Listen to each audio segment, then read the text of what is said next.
हाय जय हिंद friends, this is Azad. Welcome to the Gurukul Mantra. Gurukul Mantra में आप सभी का स्वागत है दोस्तों। उम्मीद करता हूं कि आप अच्छे होंगे, सच्चे होंगे, मस्त होंगे, दुरुस्त होंगे। दोस्तों आज के इस वीडियो में हम भारतीय संविधान के कुछ प्रमुख सभा एवं समितियों को, कुछ प्रमुख अनुच्छेदों को, कुछ प्रमुख भागों एवं अनुसूचियों को अध्ययन करेंगे जो आपके पेट और जो भी अदर्स एग्जाम है इन सभी एग्जामों के लिए बहुत रिलेवेंट होने वाला है। तो चलिए वीडियो को स्टार्ट करेंगे। सबसे पहले हम देखेंगे दोस्तों भारतीय संविधान के प्रमुख सभा एवं समितियों के बारे में। तो आप जानते हैं दोस्तों, संविधान सभा में कुछ जो है विभिन्न कार्य हुआ करते थे। उन कार्यों के संपादन के लिए कुछ समितियां बनाई जाती थी। ठीक है, उन समितियों के अध्यक्ष होते थे। तो इनके अध्यक्ष के बारे में पूछता है एग्जाम में। सबसे पहले हम देखेंगे जो आपका संघ संविधान समिति थी। ठीक है, आपका संघ संविधान समिति थी। तो संघ संविधान समिति के जो अध्यक्ष थे वो आपकी जवाहरलाल नेहरू थे। ठीक है, फिर नियम समिति हुआ करती थी, उसके अध्यक्ष डॉक्टर राजेंद्र प्रसाद थे। संचालन समिति के अध्यक्ष आपका नियम एवं संचालन दोनों समितियों के अध्यक्ष डॉक्टर राजेंद्र प्रसाद थे। प्रारूप समिति के अध्यक्ष आपका जो कि सबसे प्रमुख समिति है, उसके अध्यक्ष आपका डॉक्टर भीमराव अम्बेडकर थे। मौलिक अधिकारों एवं अल्पसंख्यक, ठीक है, मौलिक अधिकारों एवं अल्पसंख्यक हेतु जो समिति थी उसकी जो अध्यक्ष थे वो सरदार वल्लभ भाई पटेल थे। ठीक है, ये मूल अधिकार उपसमिति की बात करें दोस्तों, तो मूल अधिकार जो उपसमिति थी उसके जो अध्यक्ष थे वो जेबी कृपलानी थे। फिर अल्पसंख्यक उपसमिति की बात करें तो इसके अध्यक्ष एचसी मुखर्जी थे। फिर संघ शक्ति समिति की बात करें जवाहरलाल नेहरू। प्रांतीय संविधान समिति की बात करें तो सरदार वल्लभ भाई पटेल। ठीक है दोस्तों, और इसके आगे हम कुछ अनुसूचियों के बारे में देखें।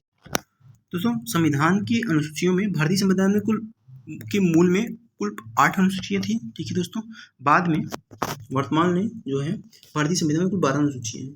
संविधान की अनुसूचियों के बारे में हम देखेंगे दोस्तों। पहली अनुसूची में क्या है? पहली अनुसूची में भारतीय संघ के घटक राज्य तथा संघीय क्षेत्रों का उल्लेख किया गया है। पहली अनुसूची में भारतीय संघ के घटक राज्य और उनके संघीय क्षेत्रों का उल्लेख किया गया है। दूसरी अनुसूची में वेतन पेंशन एवं भत्तों के बारे में दिया गया है। ठीक है। तो किसके वेतन भत्तों की बात की गई है उसमें से दोस्तों हम देखेंगे, जैसे आपका राष्ट्रपति हुआ, राज्यपाल हुआ, लोकसभा के अध्यक्ष एवं उपाध्यक्ष हुए, राज्यसभा के सभापति एवं उपसभापति हुए दोस्तों, विधानसभा के अध्यक्ष एवं उपाध्यक्ष हुए, विधान परिषद के सभापति एवं उपसभापति हुए, उच्चतम न्यायालय के न्यायाधीश एवं उच्च न्यायालय के न्यायाधीशों में भारत के नियंत्रक महालेखा परीक्षक, इन सभी के पेंशन वेतन भत्तों के बारे में उल्लेख किया गया है। तीसरी अनुसूची की बात करें, तीसरी अनुसूची में दोस्तों शपथ, ठीक है, शपथ ग्रहण का उल्लेख किया गया है। किन किन अधिकारियों की? पदाधिकारियों, जैसे राष्ट्रपति का, ठीक है, राष्ट्रपति की शपथ की बात की गई है, उपराष्ट्रपति के, मंत्रियों के, संसद सदस्यों के, उच्चतम न्यायालय उच्च न्यायालयों के न्यायाधीशों के, इन सभी पदाधिकारियों के ग्रहण के समय ली जाने वाली शपथ का उल्लेख किया है। फिर अगर हम चौथी अनुसूची की बात करें तो चौथी अनुसूची में दोस्तों राज्यसभा में सीटों के आवंटन की बात की गई है। ठीक है, चौथी अनुसूची में राज्यसभा की सीटों को आवंटन की बात की गई है।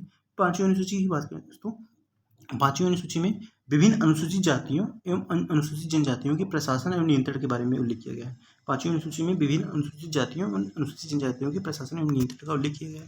फिर छठवीं अनुसूची की बात करें दोस्तों, छठवीं अनुसूची में दोस्तों असम, मेघालय, त्रिपुरा एवं मिजोरम, ठीक है, ये 4 राज्य ATM स्क्वायर से याद रखेंगे। असम, मेघालय, त्रिपुरा, मिजोरम राज्यों की जनजाति के क्षेत्रों के प्रशासन के बारे में अध्ययन किया गया। ठीक है दोस्तों, फिर हम इसमें केंद्र एवं राज्यों के बीच शक्तियों के बंटवारे के बारे में दिया गया है। इसके अंतर्गत 3 अनुसूचियाँ होंगी, जिसके अंतर्गत पहली सूची संघ सूची, दूसरी राज्य सूची, तीसरी समवर्ती सूची हुआ करेगी। ठीक है, संघ सूची पे कानून जो है संघ सरकार यानी केंद्र सरकार बनाएगी।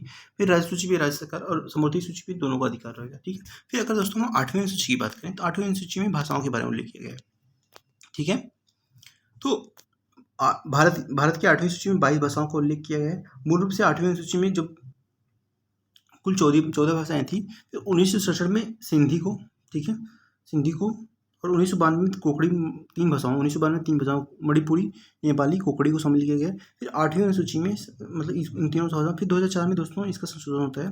2004 में आपका मैथिली, संथाली, डोंगरी और बोडो, इन चारों भाषाओं को 8वीं अनुसूची में स्थान दिया गया। फिर 9वीं अनुसूची की बात करें दोस्तों, तो 9वीं अनुसूची जो आपका है, यह संविधान में यह अनुसूची भारत के प्रथम संविधान संशोधन अधिनियम के द्वारा जोड़ी गई है। ठीक है, इस बात को याद रखेंगे। इसके अंतर्गत राज्य द्वारा संपत्ति के, ठीक है, ध्यान देंगे, इसके अंतर्गत राज्य द्वारा संपत्ति के अधिग्रहण की विधियों का उल्लेख किया गया है। ठीक है, इस अनुसूची में सम्मिलित विषयों को न्यायालय में चुनौती नहीं दिया जा सकता है। वर्तमान में यह अनुसूची, इन अनुसूची में 284 अधिनियम शामिल हैं।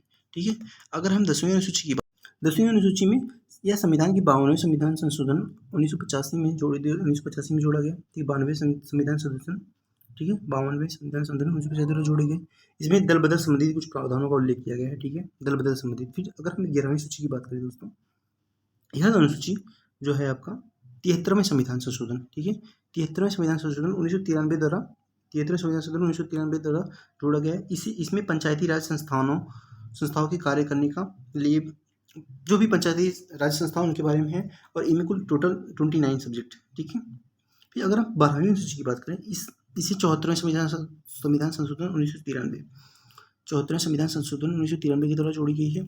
इसमें शहरी क्षेत्रों के स्थानीय स्वशासन एवं संस्थाओं के कार्य करने के लिए बताया गया। इसमें कुल 18 विषयों के बारे में दिए गए हैं। ठीक है दोस्तों, अगर हम संविधान सभा के कुछ प्रमुख भागों के बारे में देखें, तो संविधान सभा के कुछ प्रमुख भाग हुए जो इस भारतीय संविधान में कुल 22 भागों भारतीय संविधान को कुल 22 भागों में विभाजित किया गया है।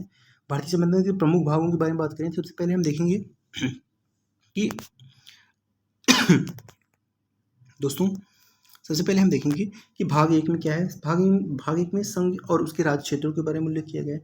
भाग 2 में नागरिकता के बारे में बताया गया है। ठीक है। भाग 3 में मौलिक अधिकारों के बारे में। भाग 4 में राज्य की नीति निर्देशक तत्वों के बारे में। ठीक है। भाग 4 क में मौलिक कर्तव्यों के बारे में दिया गया है। फिर ठीक है, भाग 5 की बात करें तो भाग 5 में दोस्तों संघ सरकार के बारे में दिया गया है। ठीक है, इंपॉर्टेंट है। भाग 5 में केंद्र सरकार के बारे में। भाग 6 में राज्य सरकार के बारे में दिया गया है। ठीक है। भाग 7 को निश्चित कर दिया गया था 7वें संविधान संशोधन 1956 द्वारा। ठीक है। अगर भाग 8 की बात करें, भाग 8 में संघ राज्य क्षेत्र के बारे में दिया गया है। ठीक है, भाग 8 में संघ राज्य क्षेत्रों के बारे में दिया गया है। भाग 9 में पंचायतों के बारे में दिया गया है, और 9 में नगर पालिकाओं के बारे में दिया गया है। और 9 में या 9 जो है 97वें संविधान संशोधन द्वारा जोड़ा गया था। सहकारी समितियां इसमें शामिल है। 10वें भाग में आपका अनुसूचित जातियों एवं जनजातियों क्षेत्रों के बारे में अध्ययन किया गया। ठीक है। अगर 11 की बात करें, संघ एवं राज्यों के बीच संबंध स्थापित किया गया। ठीक है। 12वें में वित्त संपत्ति विधाएं और वाद इन सब के बारे में दिया गया है। ठीक है।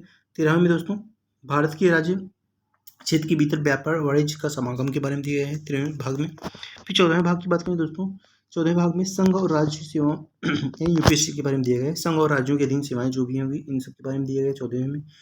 विभिन्न प्रकार के जो प्राधिकरण हैं 14 क में दिया गया है। ठीक है। 15वें में निर्वाचन आयोग के बारे में बात किया गया है। ठीक है। 16वें भाग में दोस्तों कुछ वर्गों के संबंध विशेष भूबंध की बात करता है। 17वां भाग जो है आपका संविधान का, वो आपका राजभाषा के बारे में बात करता है। फिर 18वां जो भाग है आपका, वो आपातकाल जो जनवरी से लिया गया है, वो भाग 18 में। 19वां मिसलिनियस है, प्रकीर्ण है। फिर 20वां जो भाग है वो संविधान संशोधन को बात करता है। फिर 21वां के बाद में अस्थायी संक्रमणशील और विशेष कुछ उपबंध किए गए हैं 21वें भाग में। फिर 22वें भाग में भारतीय संविधान का संक्षिप्त नाम प्रारंभ में हिंदी में प्राधिकृत पाठ है जो कि अब निश्चित है। इन सभी भागों को लेकर तो ये रहा आपकी संविधान सभा कुछ सभा समितियां, अनुसूचियां, भाग हैं। ठीक है। उम्मीद करता हूँ कि आपको वीडियो पसंद आया होगा। Thank you so much.